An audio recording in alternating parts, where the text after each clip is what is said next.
Our scripture text, Deuteronomy chapter 6, begin reading the John 3:16 of Judaism. Deuteronomy 6:4, the Shema. Begin with me, verse 4. We'll read down through verse 9, jump to verse 12, and then to verse 18. Hear, O Israel, Shema Yisrael, the Lord our God is one Lord. And thou shalt love the Lord thy God with all thine heart, with all thy soul, with all thy might. And these words which I command thee this day shall be in thine heart. And thou shalt teach them diligently unto thy children, and shalt talk of them when thou sittest in thine house, and when thou walkest by the way, and when thou liest down, and when thou risest up. And thou shalt bind them for a sign upon thine hand, and they shall be as frontlets between thine eyes. And thou shalt write them upon the posts of thy house and on thy gates. Jump down to verse 12. Beware lest thou forget the Lord. Verse 18. And thou shalt do that which is right and good in the sight of the Lord, that it may be well with thee, that thou mayest go in and possess the good land which the Lord sware unto thy fathers. May the Lord add his blessing to the reading of the Word of God. The title of today's message on Education Sunday is Government Education, the Fall from Excellence to Common Core. God had chosen a nation just as he told Abraham that he would do. This nation was to be his tool for reaching the world with truth. They were to do things differently. They were to be a holy people, and their lives would give glory to the God of Israel and evidence to the Gentile nations around them that the God of Israel was the God of all creation. God had promised them blessings if they obeyed as a nation. They would be the head and not the tail. They would be a lender and not a borrower. They would be at peace with other nations, and other nations would respect them and, in fact, fear them. After 400 years of toughening and growing in captivity, God rescued them miraculously, and there was no doubt as to who the one true God was. Then after 40 years in the wilderness, he purified and prepared them, and now they were ready to go into the land, and God gave them the simple plan for continued greatness. What was the plan for greatness? The holiness of each individual family. Look at God's clear instructions. Number one, remember who God is. There is but one God, ladies and gentlemen, the creator of heaven and earth and the sustainer of all that there is. Number two, remember God's law. That's natural law. There is truth. There is right and wrong. And since God made you, he knows what he made you for and what works best. So we do it his way, and if we do, it will be well with us. Number three, the design of sustained blessings is the family and education. You parents, teach your children. Don't just talk about it. Let them see the reality of it in the lives that you live. May your faith of God be visible when you rise up and when you lie down. Your vision or your worldview, in other words, is visible to your children. Let your faith in God govern whatever comes into your home and your very home itself. God's recipe for continued blessings is for one generation. By the way, ladies and gentlemen, this is a foolproof recipe. First hand, one generation to the next. One generation to teach and live the truth to the next generation, which, by the way, is their own children. Now, if we follow that design, God's design, then it can't fail. Truth will remain truth. Natural law will remain the standard. God will be honored and his blessings poured out, and the children would continually possess the land, the good land, as a matter of fact, in safety. Now let me show you the devil's counterpunch. And to do so, we'll jump over to Daniel chapter 1 and look at this young man, Daniel, as a teenager, and his three friends. Now Daniel was taken captive in Babylon. Daniel in Israel was a member of the king's family. Now he was not in line for the throne, but he was of the royal bloodline of Judah. Now, a part of the tyrant conqueror Nebuchadnezzar's plan to maintain willful obedience of his conquered subjects was to create an attitude of absolute submission among the respected leaders of the nations that he had conquered. And Daniel, being respected by the Jews, would set a good example to them of obedience to the Babylonian king. So the strategy implemented on this young teenager and his friends was to re-educate them. And in Daniel chapter 1, we see the strategy and the goals outlined. First, they were to be taught an entirely new worldview with a different truth claim. No longer was it, "Hear, O Israel, the Lord your God is one," but they were taught the learning of the Chaldeans. Second, they were given a new name. In other words, a new identity and a new heritage. Third, they were taught a new language, dress, and diet, a whole new pattern of behavior. And finally, they would be forced, under the penalty of death, even to conform their religious beliefs. If they did not worship the golden image of the king of Babylon, they would be destroyed in the fiery furnace. Now, folks, a consistent truth throughout history is that in every totalitarian society, there can be no higher appeal than government.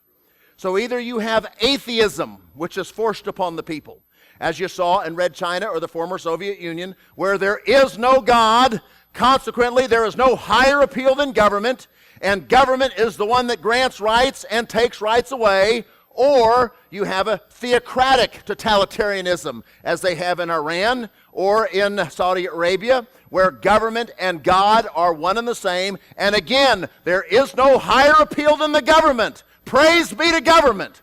Government tells us what we can and cannot do, and government is the grantor of rights, and government consequently can take those rights away. That's exactly what Nimrod sought to establish in Babel when God divided the tongues. That is what Nebuchadnezzar did establish when Shadrach, Meshach, and Abednego were thrown into the fiery furnace. And that's what our forefathers fled from, was King James had established the same in England. But America has been the exception, and that is the reason for what we call American exceptionalism. There is truth. There is a standard of right and wrong, and it's called the laws of nature and nature's God, and it's established in our nation's birth certificate and statement of faith. And God is the one that grants rights to the individual, not a king or a sovereign or a totalitarian president. And the role of government is simply to protect those God-given rights. Now, folks, one reason that we're in the mess that we're in is we don't know what truth is anymore. Now, for over 300 years, the biblical worldview served as the foundation of America, and the Bible was the cornerstone of the classroom. Our first immigrants were the Pilgrims in 1620, soon followed by thousands of Puritans who settled in Massachusetts. And they understood God's design. And as we read in our text this morning, folks, it doesn't take a village to raise a child. It takes God-fearing moms and dads raising their godly families that make villages, cities, states, and a nation. Psalm 33:12 says that blessed is the nation whose God is the Lord. Now, a nation is not free thinking. A nation is comprised of families. And God's recipe was for one godly generation to train up the next generation to follow. Now, the Pilgrims and Puritans understood that. And under family control and guidance, the Puritan colonies passed in 1647 what is called the Old Deluder Act. Look at what they stated was the purpose of education. It being one chief project of that old deluder Satan, to keep men from the knowledge of the Scriptures. And by the way, can you take the Bible in public education anymore? What happens with our Gideons as they try to pass out New Testaments at the schools? They're chased off campus. What happens when you try to establish a child evangelism fellowship, which we can and have proven in courts of law we have the right to do? What happens when you go to a principal and try to do that? They say, oh no, get that Bible out of here. It being to keep men, the old deluder Satan, to keep men from the knowledge of the Scriptures, as in the former times, by keeping them from the Scriptures, so that at least the true sense and meaning of the original might be clouded and corrupted with false glosses of saint-seeming deceivers. It is therefore ordered that every township in this jurisdiction, after the Lord has increased them to 50 households, shall forthwith appoint one within their own town to teach all the children as shall resort to him. Folks, this education is available, a biblically based education. If you want to homeschool your kids, that is just fine, because we understand they are your kids. But if you'd like to use the local facilities, as many as shall resort to them can, in order to write, to read. And it's further ordered that when any town shall increase to the number of 100 families or households, they shall set up a grammar school, the master thereof being able to instruct youths as far as they may be fitted for the university. The Old Deluder Act was intended to defeat Satan, the old deluder, who'd use illiteracy in the old world to keep people from reading the Word of God. Ladies and gentlemen, the cornerstone of American education was a classical education. It was to assure that every child was capable of reading the Bible, to be able to discern the Scriptures for themselves, to know the law, and to be equipped to work and support your family. Religion, morality, and knowledge was the three legs of education. That is, in fact, the definition of a classical education. Look at the first textbook that was used in our public schools. This was for elementary students. By the way, notice religion and subsequently the morality that comes from God's truth, but also notice the knowledge. This is a first grade level reader. They're using 6-syllable words. Abomination, beneficially, continuation, determination. What are we teaching our kids? Cat, dog, spot, my two dads. Now, I know it sounds funny, but that's what we're doing these days. But look what we taught them. Morality. A, in Adam's fall, we sinned all. B, heaven to find, the Bible mind. C, Christ crucified, for sinners died. More advanced teaching. A, why a wise son maketh a glad father, but a foolish son is the heaviness of his mother. B, better is a little with the fear of the Lord than great treasure and trouble therewith. C, come unto Christ, all ye that labor and are heavy laden, and he will give you rest. Religion, morality, and knowledge. Again, biblical truths. See, question 22, how did Christ, being the Son of God, become man? Wow, that was in public education? Absolutely. It was a fundamental cornerstone. Ladies and gentlemen, in 1787, Congress passed an ordinance to govern the new territory of the United States, north and west of the Ohio River. It's called the Northwest Ordinance. Notice what it says in Article Chapter 3. This document stated the purpose of education was to teach religion, morality, and knowledge. That's a classical education. Being necessary to good government and the happiness of mankind, schools and the means of education shall forever be encouraged. Look at what Noah Webster, our great founding father and one of the fathers of education in America, stated, expanding on the necessity of these principles in the preface of his 1828 dictionary. He said this, in my view, the Christian religion is the most important and one of the first things in which all children under a, what kind of government? Free government ought to be instructed. No truth is more evident in my mind than that the Christian religion must be the basis of any government intended to secure the rights and privileges of a free people. You see, only a moral people can be self-governing. Charles Carroll, member of the Continental Congress, one of the first signers of the Declaration of Independence, wrote this in a letter to James McHenry on November 4th, 1800. He said, without morals, a republic cannot subsist for any length of time. They, therefore, who are decrying the Christian religion, whose morality is so sublime and pure, which ensures to the good eternal happiness, are undermining the solid foundation of morals, the best security for the duration of free governments. Congressman Robert Winthrop from Massachusetts said this in a lecture to the Massachusetts Bible Society on May the 28th, 1849. He said, all societies of men must be governed in some way or the other. The less they have of stringent state government, the more they must have of individual self-government. The less they rely on public law or physical force, the more they must rely on private moral restraint.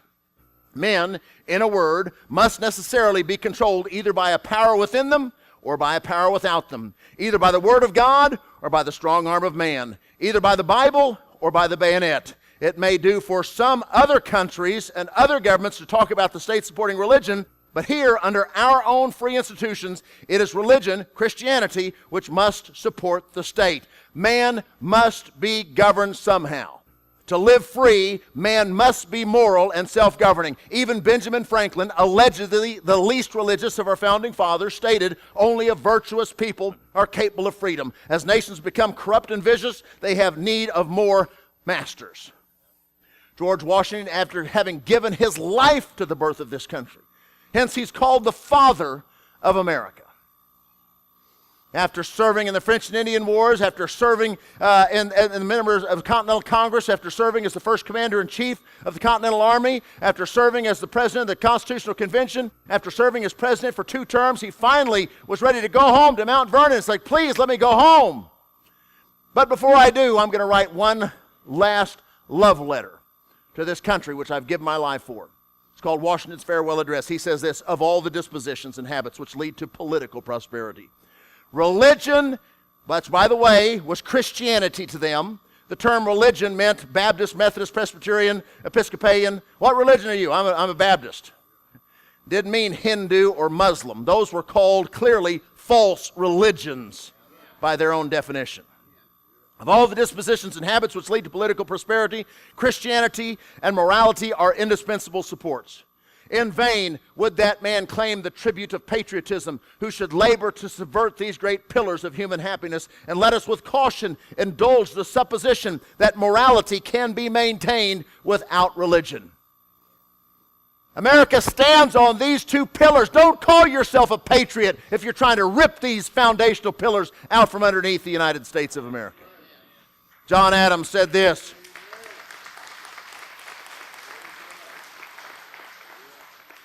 "We have no government armed with power capable of contending with human passions unbridled by what? Morality and religion.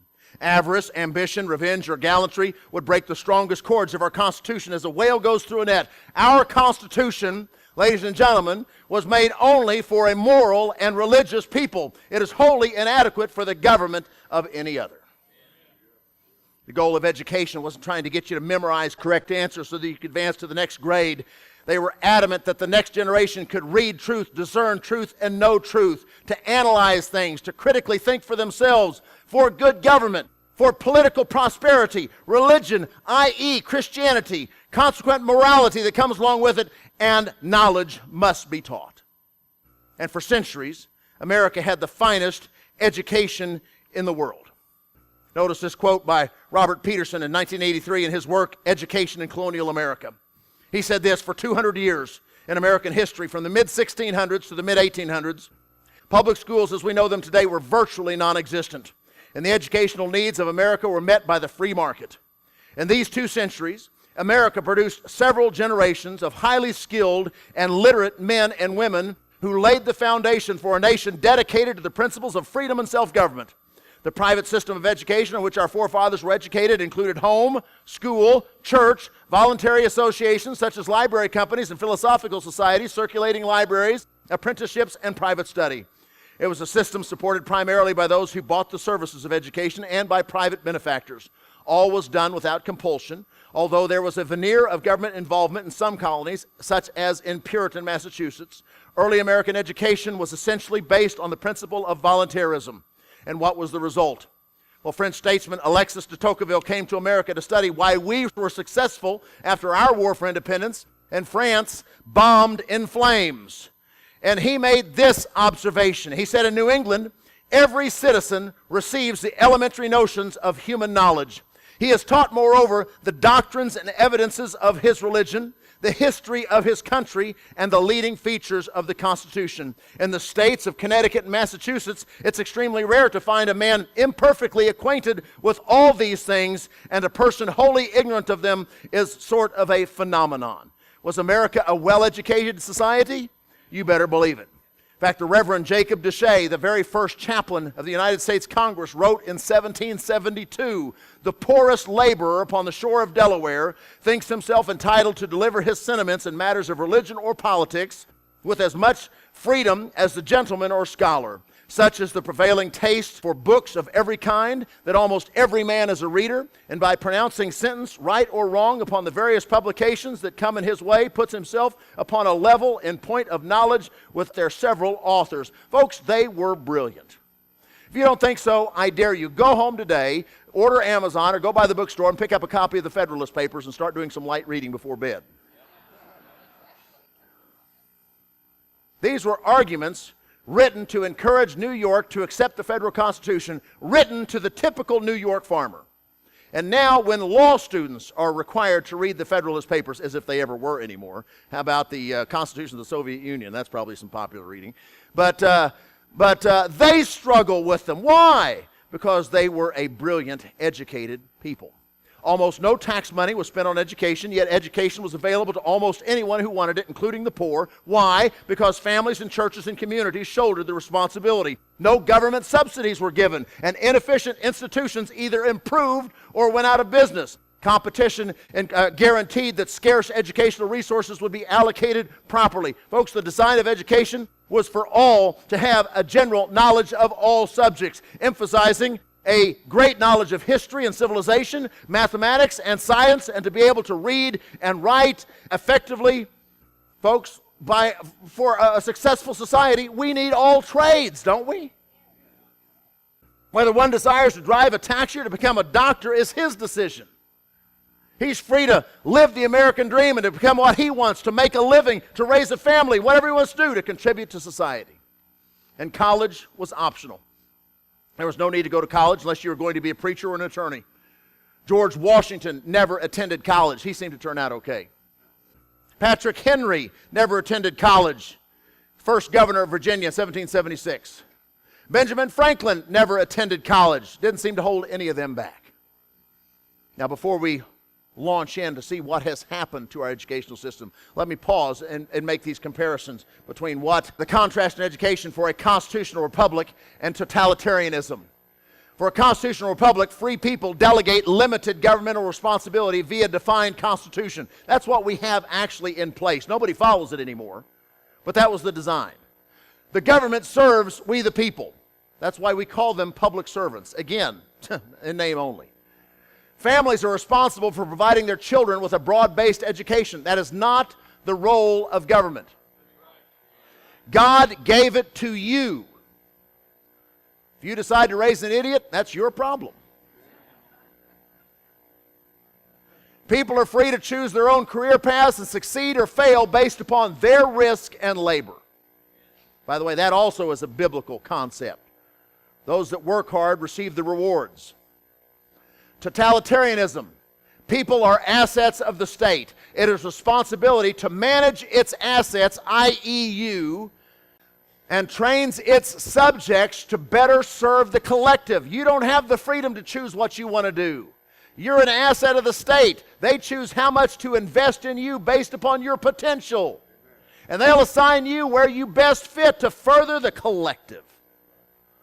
Assets, people are assigned to their responsibilities to the collective based upon their assessments. Assessments are made via state-run training and the collection and management of data. Very key as we get into where we've gone. Well, what's happened? First of all, 1962, 1963, we removed prayer in the Bible from school. Now, people say you can still pray. Absolutely. You can still pray in school. As long as they are giving tests, you will be able to pray in school. But the issue is we have officially removed the basis of absolute truth as defined in our Declaration of Independence and removed our Creator. We've removed the Creator and natural law from the classroom. That is the foundation upon which America stands. And we've replaced that absolute truth with Karl Marx and Charles Darwin. Folks, we now teach atheism and call it science.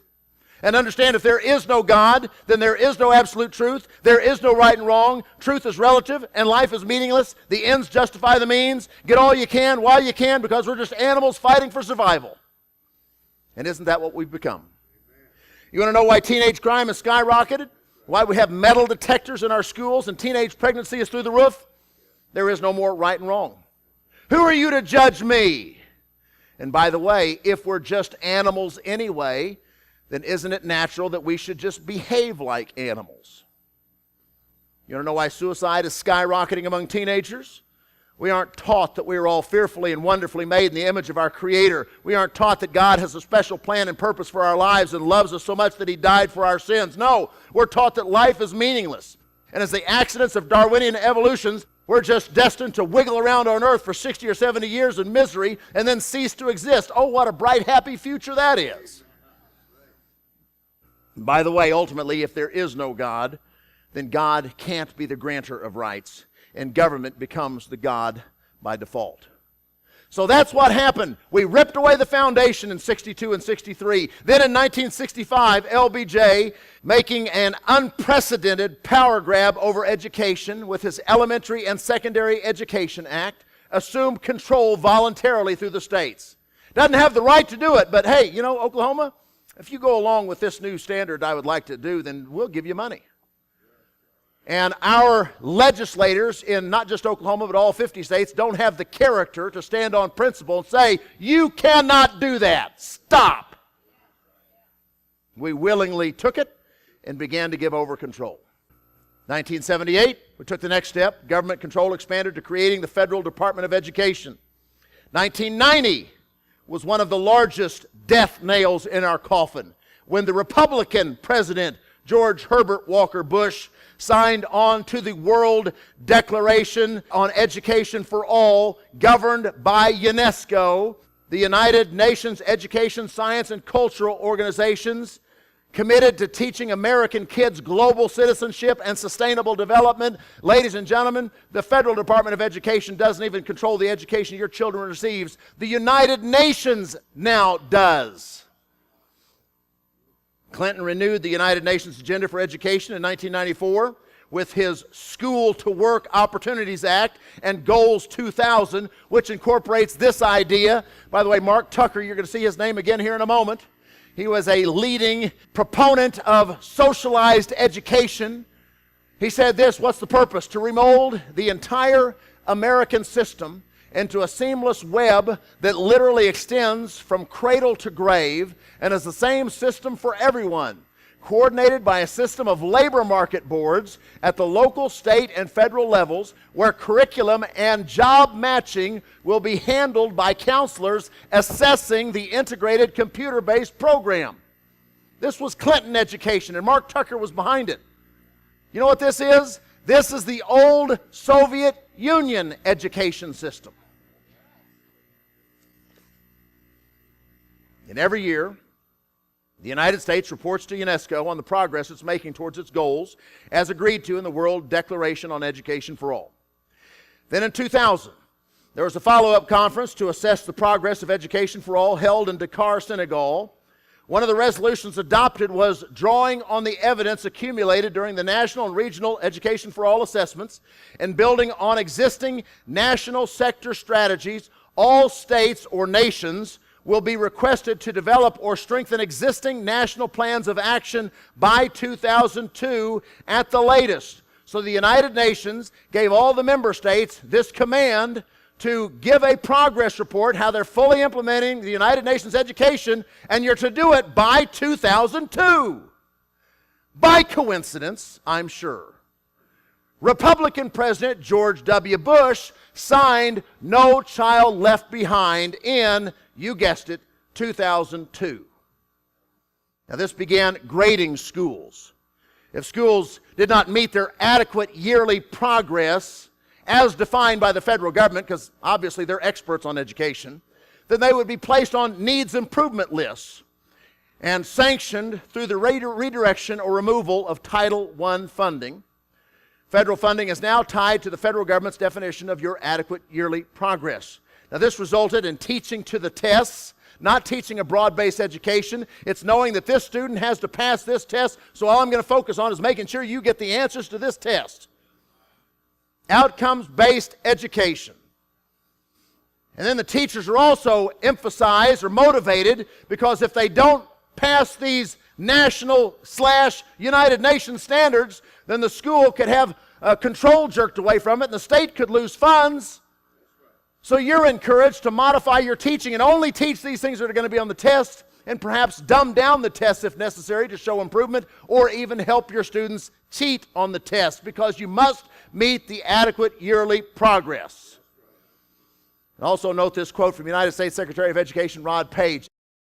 Again, isn't it a coincidence that Ted Kennedy's idea for education happened to be signed into law in 2002, which was required by the Senegal Conference? In his remarks, Secretary Page noted the consistency between No Child Left Behind and UNESCO's education initiative, Education for All, which pledges to provide primary education for all children and massively reduce adult illiteracy by the end of the decade. It's not a coincidence, it's by design. We're following their directives. Folks, you all know No Child Left Behind has been a disaster. So in comes President Obama and Secretary of Education Arne Duncan.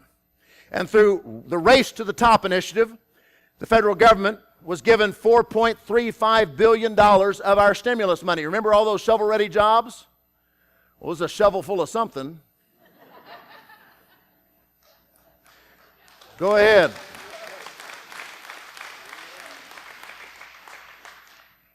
They will gladly provide states with waivers from the harsh penalties of No Child Left Behind and give you money. All you have to do is accept the Common Core standards, which, by the way, was accepted by the states, including our own Republican legislature, before they had even been completed and reviewed. Remember, Pelosi made the statement, we've got to pass the law before we before we find out what's in it. And we all, as Republicans or conservatives, I'm about to abandon republicanism. Well, not republicanism, but the Republican Party. We all laughed at Hillary for Nancy Pelosi for making that asinine statement. We did the same thing. How could we possibly come to the conclusion that these education standards were superior when we haven't even reviewed them? You know how we came to that conclusion? They bribed us. We'll give you money if you pass these standards. And the unprincipled Republicans in our own state legislature and in our own governor's mansion went right along with it and said, bring it on. Folks, they have no constitutional authority to do this. The federal government controls the education in our public schools, and if you want government funding, you have to abide by the government-mandated curriculum, which is birthed by UNESCO with the intent of creating a sustainable earth without borders. Folks, you want to know why 65 million people thought it was a good idea to re-elect Barack Obama? You know why we're taught to apologize for America? Our students are taught that America is an evil imperialist nation rather than exceptional. That's exactly what they're taught in this United Nations-controlled educational system. They're force-fed evolution. They're force-fed the homosexual agenda. They're force-fed a world without borders. They're force-fed global warming. They're force-fed global citizens. And as I shared with you a month or so ago, talking about the subject of homosexuality, in 1995, 70% of America believed that homosexual marriage was wrong. Today, 53% believe that homosexual marriage is right. That's almost a 20-point swing. How could that possibly have happened? One generation has been force-fed that baloney in public education. Now let's dispel some of the myths. 3, briefly. Number 1, here's what you'll hear. But Common Core is not a state-led solution. There are 3 major players of this state-run solution, supposedly, that are all private organizations. Number 1 is the National Governors Association. Number 2, the Council of Chief State School Officers. Again, these are not public entities. These are private trade organizations that hold closed meetings and are not subject to Open Records Acts, and they are heavily funded by Bill and Melinda Gates, receiving some $25 million since 2008. As we get to the end, we'll tie all that together here in just a moment. In addition, the National Governors Association receives federal funds. As a matter of fact, in its financial statements from 2011-2012, almost 1/3 of their funding came from the federal government. With money comes control, does it not? Were these governors acting independently? I don't think so. Also, along with these 2 private trade organizations is an organization called Achieve, which is a Washington, D.C. based contractor created largely by the influence of Mark Tucker. Remember Clinton education a while ago that said school to work? We're going to educate our students so they fit into the global economy? That Mark Tucker, funded by Bill Gates. The stated mission of Achieve is to establish internationally competitive academic standards, assessment tools, and accountability systems. Now, we're told by the Common Core that this was a state-led idea born in 2009. But my thanks go to this next slide to Jenny White from Restore Oklahoma Public Education, our own Jenny White, and a leader nationally in the fight against Common Core. Give Jenny a hand, would you?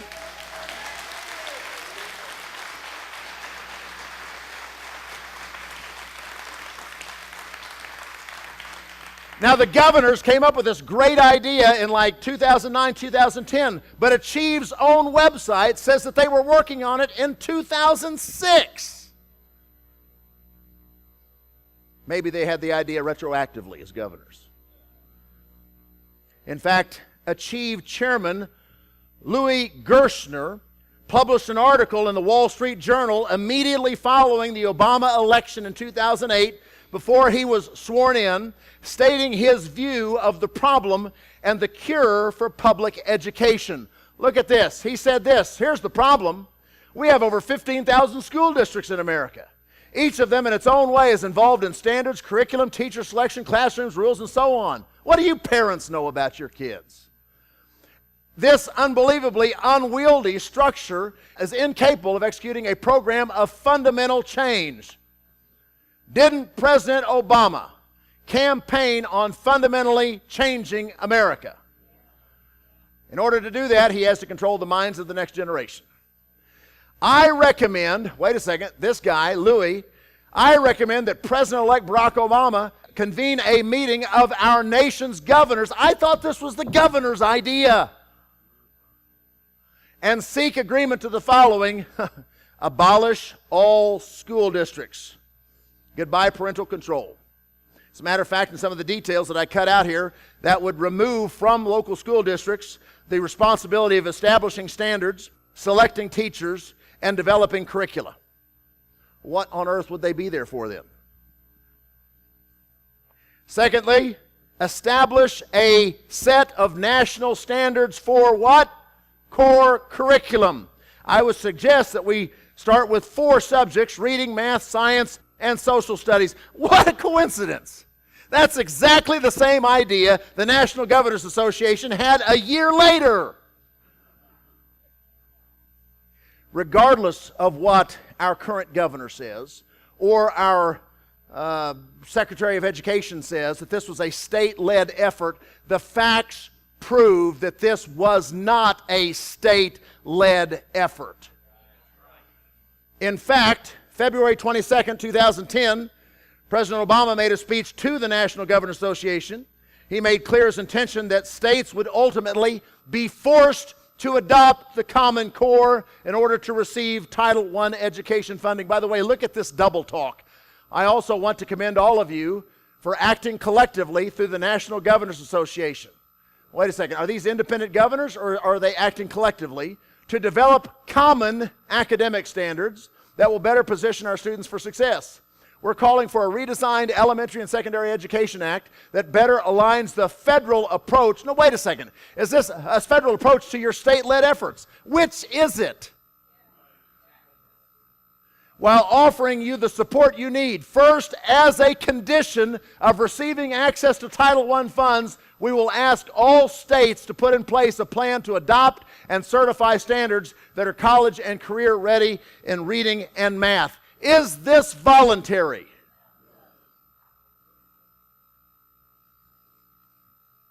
And David Coleman, who is called the architect of Common Core, and a bleeding heart leftist liberal socialist who allegedly was hired by, now get this, he was allegedly hired by the National Governors Association to develop the Common Core standards. But listen to his own speech right here, his own words. When I was involved in convincing governors and others around this country to adopt these standards, it was not Obama likes them. Do you think that would have gone well with the Republican crowd? Wait a second, he just said that he was involved with convincing the governors to accept these standards. I thought it was the governors that hired him to write the standards. State-led? Absolutely not. Privately drawn in collusion with private and federal funds forced on the states through threats and bribery. Well, Pastor, even so, what if their standards are superior? Let's ask some of the education experts who were asked to serve on the Common Core Validation Committee.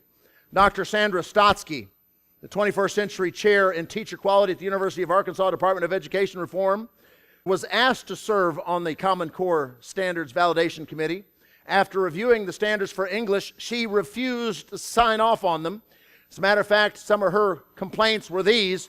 She said in English, an estimated 60% of the classic literature, poetry, and drama previously required, such as Mark Twain's Huckleberry Finn, has been stripped from the standards, reducing the opportunity for children to develop critical thinking. The classics are replaced with informational texts such as recommended levels of insulation. Boy, isn't that going to develop a burning desire to read if you're a child? By the U.S. Environmental Protection Agency and the U.S. Department of Energy, or, how about this for some light bedtime reading?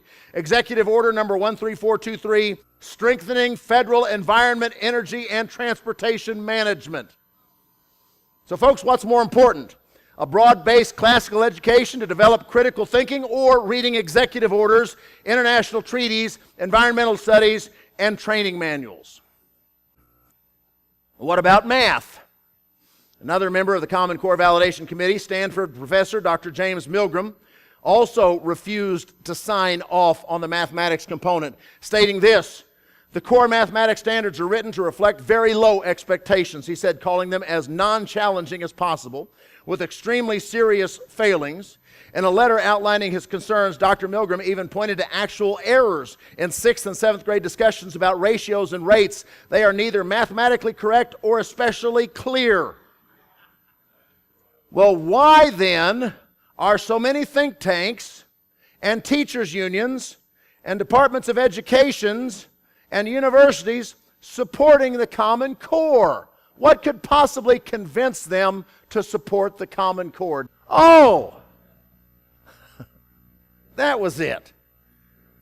It's amazing what a healthy bribe will do for one's objective opinion.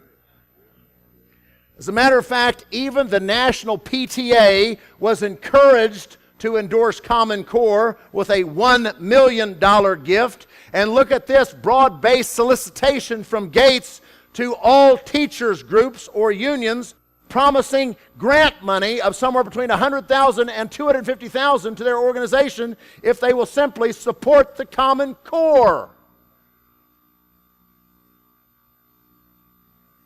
And by the way, the National Governors Association, who we have already shown didn't write the standards, somehow wound up owning the copyright to the standards. Now let me ask you, is it possible that that might pay off financially? Folks, rather than fact-based objective learning, Common Core is feelings-based, subjective learning that emphasizes globalism, social engineering, diversity, environmentalism, evolution, gay rights, and climate change. Literally, it is not education, it is an effort to transform your worldview, not just overtly, but covertly. Look at this math question from a 9th grade Common Core textbook. A serial killer is stalking the residents of Gloomy Falls, Massachusetts, population 937. Every year, the population diminishes by 4.5%. How many residents are left after the killer's 3-year rampage? How will you stop him? What does this have to do with math at all? As a matter of fact, when I was in math, we had those mooring questions like, imagine you had a bushel or a basket of 937 apples, and you ate 4.5% of them a year. How many would you have after? Now we have this serial killer. What do we got to do? We got to take guns away.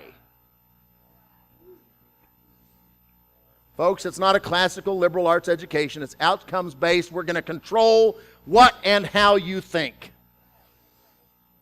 Matter of fact, when I was in Washington just a month ago, Michael Ferris, in some of his comments, he's the president of Patrick Henry College, he calls Common Core nothing more, these are his words, than the next phase of the 5-year Soviet plan, intent on centralization to create drones, worker drones, to fit into the collective. But the biggest difference, he said, between what we've done in the past and what we're doing here is data tracking. And by the way, let me say this in passing. This new Common Core, you're not safe having your kids in private education or homeschool, because David Coleman has now been in charge of rewriting the SAT tests. So the SAT tests and the ACT tests will conform to Common Core standards. So if you hope to get into college, you've got to be able to score well on your ACT and SAT tests, which are designed for Common Core. Remember what we learned about the foundation of American education? Free market system? Hey, we want you to have a broad-based education, and you, based upon your own volition, decide what you want to do to work. It's not what we have anymore, folks. We are truly entering into the area of nothing but a Soviet collective. Now, the standards are not state-driven. The standards are not superior. And as Michael Ferris states, there is a scary component called data tracking, called the P20. Now, P20 means that they will be accumulating and sharing data or information on your children between the age of pre-K up through age 20. And of course, by the time they get to age 20, you'll be fully entwined with Obamacare, and the data collection will continue throughout your life. I'm going to show you a 10-minute video that it's imperative for you to watch, because I can't replicate it as he can here. I saw a story earlier today in the Idaho Statesman, of all things, A GOP guy, GOP representative of the, what is it, School Instruction Board or whatever it is up in Idaho. He's getting heat now from listeners and viewers of mine for his role in Common Core. And what he said is amazing, and this is really important that you understand that this is coming your way. The most recent misinformation was spread by Glenn Beck on an episode of his show earlier this month. What you're going to see tonight will feature no speculation, no conspiracies, no theories of mine, just the facts. When we get into theories of mine, I will completely let you know, and you're completely able to dismiss those theories if you'd like. But I want to show you the sources, because it is hiding right underneath our nose, right in plain sight. And it has been in the works for years now. But it really took root after the passing of this. This is the stimulus package. This is all of the stuff that was in the stimulus package. So this is source number one, the government copy of the Congress's stimulus package passed. This is the executive summary of the education part of the stimulus package. This is the education summary. This is the Family Educational Rights and Privacy Act. This is another government document that we're going to be quoting tonight. This is promoting grit, tenacity, and perseverance. This is from the U.S. Department of Education, right here. And we're going to be quoting this. This is from a company that is involved. This is off of their website. We'll explain this when we get to it. And a press release from Bill and Melinda Gates. So there is no opinion. These are the first sources. I urge you not to listen to me or anybody else. I urge you to go to the primary source. In February 2009, the Secretary of Education, Arne Duncan, praised this stimulus bill for including, and I want to show it to you so you know that it's not a conspiracy theory. I'll show you the exact quote. This is what he's praising here. From the stimulus bill, the $5 billion in the American Recovery and Investment Act, which states $5 billion shall be available for education finance incentive grants, section blah, blah, blah, blah, blah, of the Elementary and Secondary Education Act. Okay, got it? Now, Duncan described this one line as absolutely historic opportunity, and oh, it was. You and I would actually call this bribery. Race to the top gave the federal government billions of dollars to dangle in front of cash-starved local schools and saying, look, you know what, you're going to need to hire new teachers, right? All you have to do is just do a couple of things for us. Time of weakness and vulnerability, people signed up. Sign up. You can get all of this money. We'll help you do everything you want. And they signed. Now, of course, there's some strings attached. One of those strings was a provision that encouraged the bribed states to develop data systems for collecting large amounts of information on public school children. Oh, this one is harmless. If you don't recognize what the machine is, it's harmless. Remember I said they are building a machine? I don't know what it is, but they're building a machine right here. In the stimulus package, the state will establish a longitudinal data system that includes the elements described in Section 6014, blah, blah, blah, the American Competes Act. What is that? I don't know. I have no idea what that is. No, it's just another piece to the machine. What is that? Well, race to the top, their executive summary, which is right here, the executive summary, has the use of data systems in it, right here. Data systems to support instruction, implementing a statewide longitudinal data system. Now, these databases will track all kinds of personal information, including, now this I want to show you, this is the Promoting Grit, and this is coming from the Office of Educational Technology, the U.S. Department of Education. See it right here at the bottom, U.S. Department of Education. This just came out, I think, in February, right? Is that right? I don't have the date on it, but it just came out. February 14th, 2013, so it just came out after the election. Now, it includes right here MRI machines for the classroom. What? MRI machines?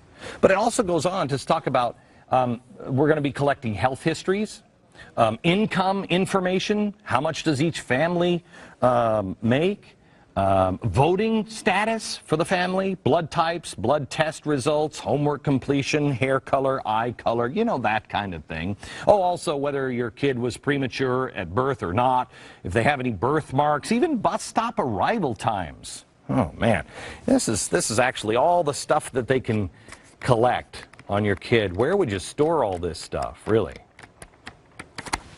Oh yeah, that's right. They're building that huge data storage facility in Utah. This is the company, one of the companies that are collecting data on your kids in school, and these are the things that they can collect on your kid legally. Now you might say, it's against the law. You can't just take information about my kid and sell it to some corporation. Oh no, yeah, they can. Because they've bypassed Congress. They've basically rewritten federal privacy statutes. This is the groundwork for a national student database that will track your kids' personal information from preschool, and they say it will end at the age of 20. Plans for data mining on your children. Part of the student monitoring from kindergarten to graduation will include functional magnetic resonance imaging, MRIs, and, quote, other sensors. Sensors provide constant parallel streams of data and are used with data mining techniques and self-report measures to examine frustration, motivation, flow, confidence, boredom, and fatigue. Now, here are their tools for the data mining. I just want you to look right here, but there they are. Now, what are these? Well, they include facial expression camera, posture, analysis seats. I love that one. They're going to analyze your kid's posture. They have a pressure mouse to see if they're stressed out. And who doesn't need a nice fashionable wireless skin conductance sensor that's strapped to your kid's wrist all the time? The report continues.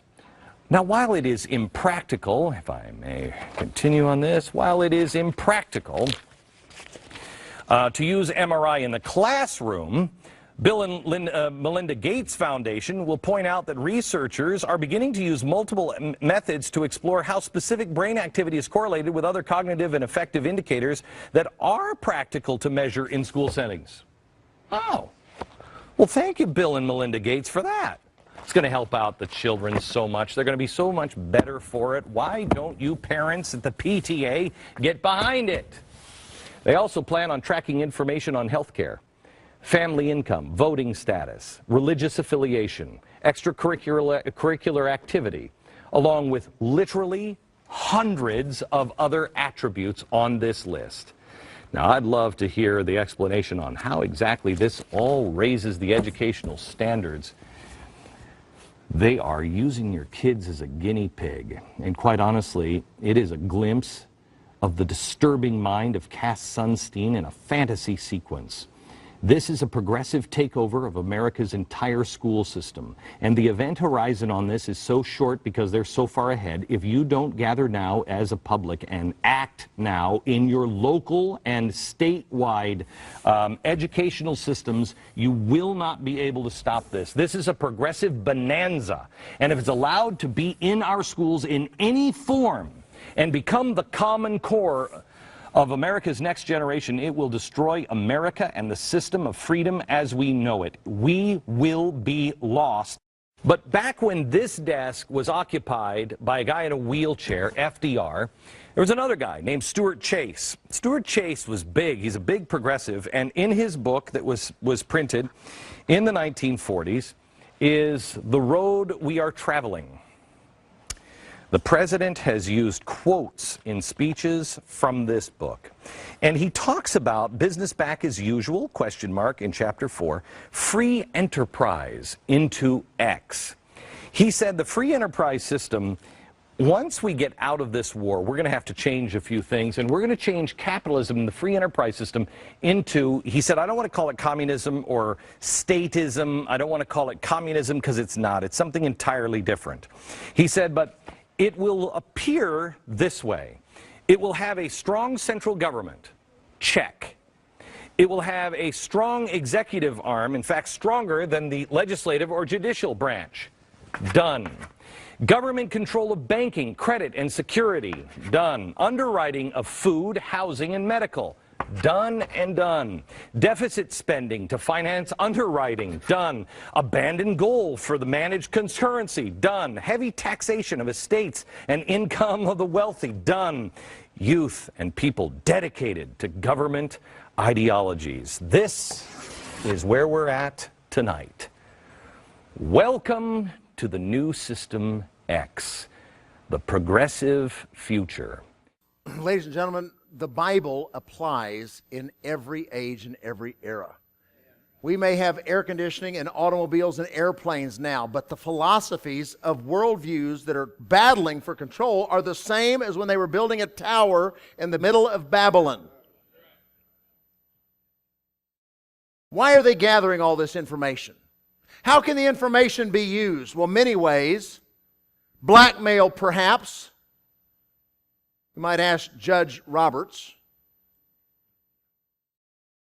how can you conclude that Obamacare was not a penalty but a tax when it had been sold as a penalty and not a tax?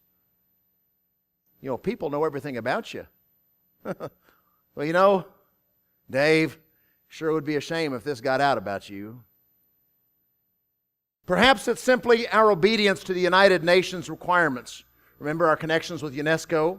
And consider this statement, again, from Michael Ferris, the president of the National Defense Homeschool League and also the president of Patrick Henry College. He says, the sphere of privacy within the family is effectively being broken down and destroyed by those who want to track children. This is in alignment with the United Nations Convention on the Rights of the Child, which has repeatedly browbeat nations to create national database just like this that will allow the government to track children, purportedly to make sure their human rights are being protected. Different declared purposes, same kind of system, same invasion of privacy for government purposes. Well, what a coincidence that this part of Common Core happens to fit in with what the United Nations Rights of the Child have been trying to get us to implement for a decade.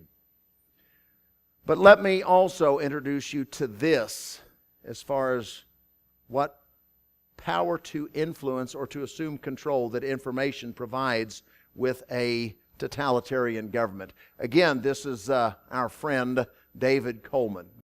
When I was involved in convincing governors and others around this country to adopt these standards, it was not Obama likes them. Do you think that would have gone well with the Republican crowd? So what you'll find of me as the new president of the College Board is I'm obsessed with moments where there is overwhelming evidence, does that make sense, and a moment of action to be taken. And I think we have discovered ones that I believe Dan Wagner may have talked to you about already yesterday. Did he share some of this already? Some, says Aaron, to my right. I want to introduce a topic, but as I introduce it, I want to talk about another man who used data to change the world, someone who I admire quite a bit. Because, again, as you think about your power and your force in this world, let's remember who really won the election. Shall we call it Nate Silver? Against all the blowhards of political commentary, the predictions of the nerds were decisive. But perhaps more exciting than the person who stood to the side and handicapped the election is the person who led the Obama campaign's use of data to galvanize a generation of low-income people to vote like they had never had before. Whether you are Republican or Democrat, the simple precision and excellence of the use of information to achieve a result is something in my mind that deserves astonishment. It means, again, that there is no force greater. Think about it. Think about it. Hundreds of millions of dollars spent on this campaign. And what made the difference, right? A lot of things. But this incredible precision and insight gained from data, not only knowing where people are, but testing various interventions, seeing what works, keeping focused on delivering them. And that, of course, is Dan Wagner, who led the analytics for the campaign. So hooray.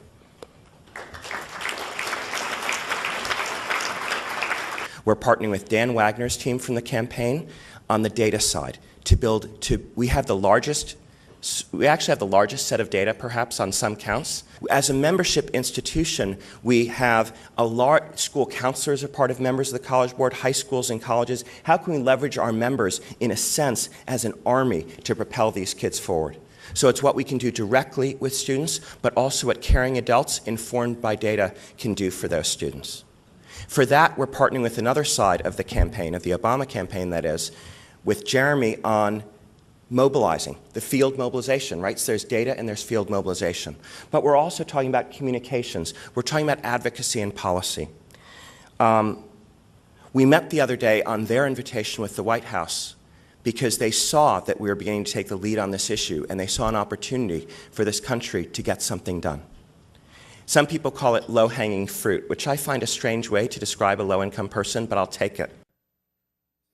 So with the use of information, they were able to control the actions and behavior of a large enough group of uneducated voters that they could re-elect President Obama for a second term. All right, we wrap this up. Why? Why all of this? First of all, the government likes this idea of control. The government, if they can control the minds of the youth, they can establish global citizenship rather than American citizens. And again, with information about someone comes control, as David Coleman just was able to express, and also the ability to blackmail you. Again, boy, sure would be terrible if this information about you got out. Number two, business. In a collective, this will allow them to better manage the efficient use of resources. Assess what kids should do at age 3, age 4, age 5, and then direct them to that outcome to fit into the global economy. As Michael Ferris said, it is to create worker drones. And then number 3, money. Expanded computer dependency for the market from Microsoft. Why in the world did Bill Gates invested $5 billion in education so far? Well, perhaps this has something to do with it.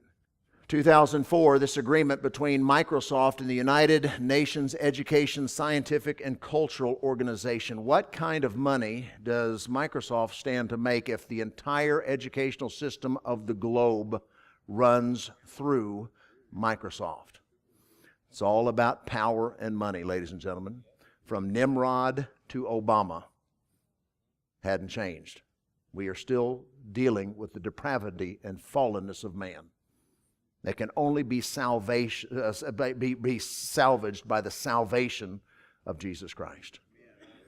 President Reagan once humorously quipped that the 9 most terrifying words in the English language are, "I'm from the government, I'm here to help."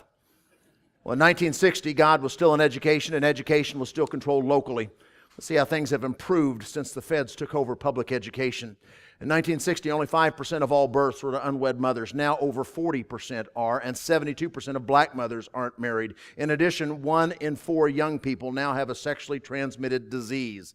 In 1960, our national debt, after 184 years of existence, after fighting a war of independence, a civil war, and 2 world wars, our national debt was $290 billion. Now it's $17 trillion. In 1960, General Motors was the largest employer in America, and Detroit, one of the wealthiest cities in the world. Now both have gone bankrupt. In 1960, there were no food stamps. Now 45 million Americans receive them. Enough of the education of the Chaldeans. Ladies and gentlemen, the federal government began exercising unconstitutional control beginning in 1962, and the results have been disastrous. Why do we think that the latest and largest attempt, called Common Core, will be any better? Parents, God gave you the responsibility to raise up your children in the nurture and admonition of the Lord. And it's high time that we pick back up that mantle of responsibility that God gave to us.